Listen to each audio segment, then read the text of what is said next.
નમસ્કાર પાટવી ગુજરાતી ન્યૂઝ ચેનલમાં આપનું હાર્દિક સ્વાગત છે।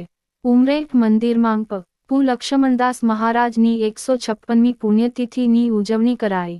પરમ પૂજ્ય શ્રી યોગી રાજવધુ શ્રી પુ સંતરામ મહારાજની દિવ્ય અખંડ જ્યોતિના શુભ આશીર્વાદથી શ્રી સંતરામ મંદિર ઉમરેઠના મહંત પુ શ્રી ગણેશદાસજી મહારાજ અને સૌ ઉમરેઠના ભક્તોના સહિયારા સહકારથી પરમ પૂજ્ય વંદનીય શ્રી લક્ષ્મણદાસજી મહારાજની 156મી પુણ્યતિથિ 5 જૂન 24 બુધવારના રોજ હતી। આ પ્રસંગે તેઓ શ્રીની યાદરૂપે સંતરામ મંદિર ઉમરેઠમાં અખંડ રામધૂનની ધૂન સવારના 6 કલાકથી સાંજે 7 કલાક સુધી આ પ્રસંગની ધામધૂમથી ઉજવણી કરવામાં આવી હતી।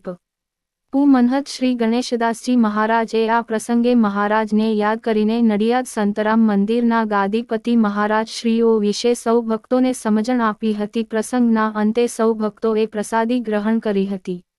રમેશ ચંદ્રસિંહ રાણા, પાટવી ગુજરાતી ન્યૂઝ, ઉમરેઠ।